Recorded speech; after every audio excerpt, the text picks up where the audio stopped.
मेरी माँ ने जबरदस्ती मेरी शादी एक जॉइंट फैमिली के बेटे से तय कर दी। उस परिवार में 15 या 16 लोग होंगे। दूसरी ओर, मैं इंट्रोवर्ट किस्म की हूँ। मुझे अकेला रहना पसंद है। जब तक मैं घर पर हूँ, अपने कमरे में रहती हूँ या पौधों की देखभाल करती हूँ। जब मैंने माँ से कहा कि मैं इतने बड़े परिवार में शादी नहीं करना चाहती तो माँ जवाब में बोली, मैं नहीं चाहती कि तुम्हें भी वही दर्द सहना पड़े जो मैंने एकल परिवार में झेला।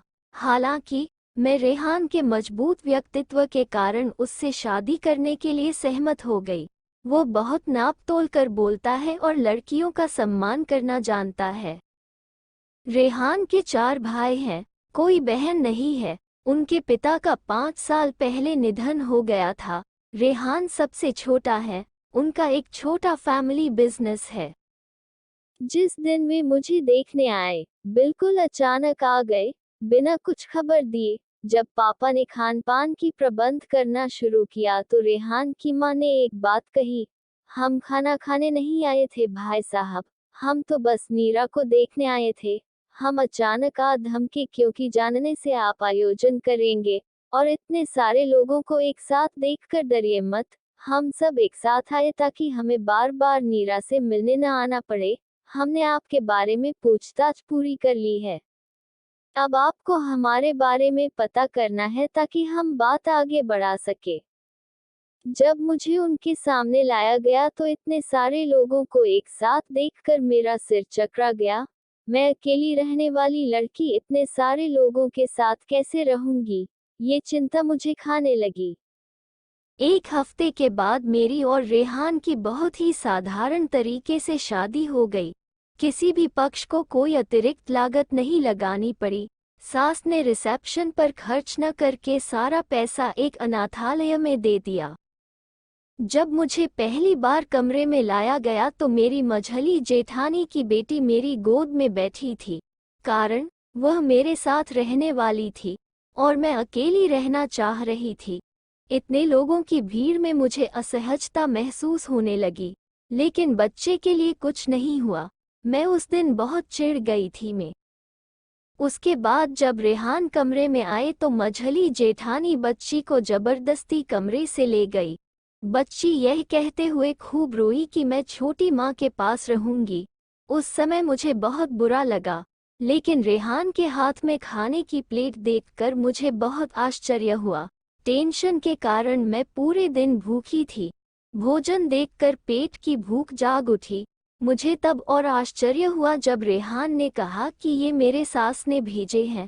उस दिन मुझे समझ आ गया कि उनकी हर चीज पर नजर है। धीरे धीरे समय बीतता गया और मैं इस परिवार के प्रत्येक व्यक्ति को देखकर आश्चर्यचकित रहने लगी। मेरा बड़ा जेठ बिल्कुल कम बोलने वाला सीधा इंसान है। दुख की बात यह है कि जेठ जी की कोई संतान नहीं है। 3 बार भाभी का गर्भधारण हुआ और तीनों बार गर्भपात हुआ। इसलिए जेठ जी कोई जोखिम नहीं लेना चाहते थे। वे भाभी से बहुत प्यार करते हैं। सास के बाद परिवार की देखभाल बड़ी बनकर वो करती है। न सिर्फ परिवार बल्कि हम तीनों बहुओं को बहने की तरह प्यार करती है। मझली और छोटी जेठानी के बच्चे उन्हें मम्मी कहते हैं, लेकिन बड़ी भाभी को माँ बोलते हैं। मेरी सास इंसान के तौर पर अनोखी है। जितनी बार मैं उन्हें देखती हूँ तो हर बार आश्चर्यचकित रह जाती हूँ।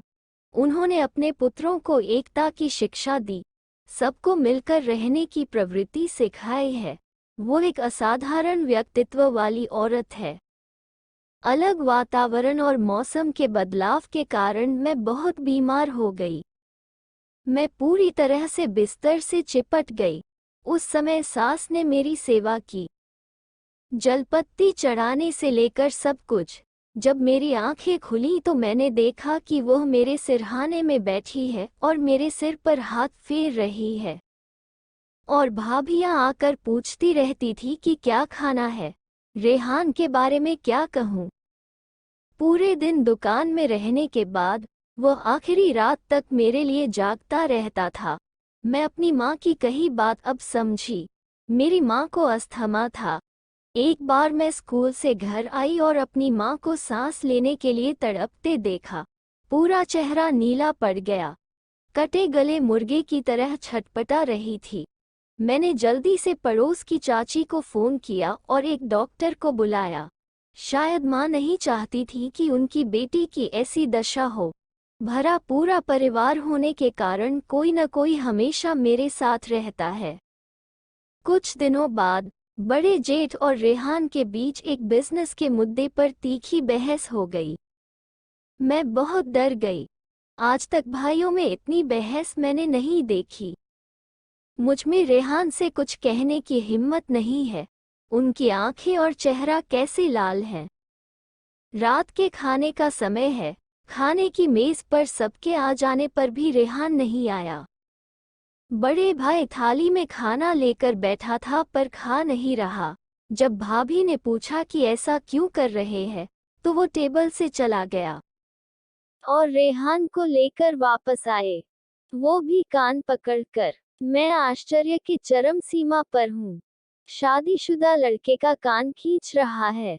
मैंने बाकी लोगों की तरफ देखा तो पाया कि सभी लोग मुस्कुरा रहे थे।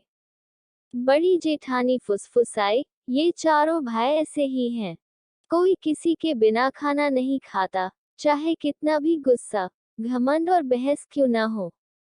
दो बर्तन साथ रख दी जाए तो ठोकर लगकर आवाज करती है और हम तो हाड़ मांस के बने इंसान हैं। उनकी बॉन्डिंग काफी स्ट्रॉन्ग है। एक साथ रहने के लिए संयुक्त परिवार ही काफी नहीं है। लोगों को भी सरल होना होगा। सोच सकारात्मक होनी चाहिए। त्याग की भावना हर इंसान में होनी चाहिए। जैसा कि कहा जाता है, स्वर्ग ईमानदारों के साथ रहता है, नरक बेईमानों के साथ। अगर आप अच्छे लोगों के साथ हैं तो आप एक अच्छे इंसान बनेंगे। इसी प्रकार यदि नशाखोर के साथ है तो नशाखोर होंगे। इस परिवार में आने के बाद मैंने सबके साथ मिलजुल कर रहना सीख लिया है। उनमें से किसी को कुछ हो जाए तो कलेजे को चुभती है। इनसे घुलने मिलने के बाद नकारात्मक विचार मेरे अंदर आने बंद हो गए। कभी कभी रेहान और मैं चांदनी रात का आनंद लेते हैं। आज भी ऐसा हुआ। मैं रेहान के कंधे पर सिर रखकर बैठी हूँ। मैंने अपनी उंगलियां उसकी उंगलियों के बीच डालकर कहा, एक बात बोलूं? इजाजत क्यों लेनी है? बोलो। अगर मेरी माँ ने उस दिन मुझे शादी के लिए राजी नहीं किया होता तो जीवन के बहुत सारी खूबसूरत उपलब्धियों से मैं कभी नहीं मिल पाती। हर लड़की ऐसे परिवार की पत्नी बनने का सपना देखती है। मुझे लगता है कि मैं भगवान का जितना भी शुक्रिया करूं, कम है। उम्मीद है कहानी आपको पसंद आई। धन्यवाद।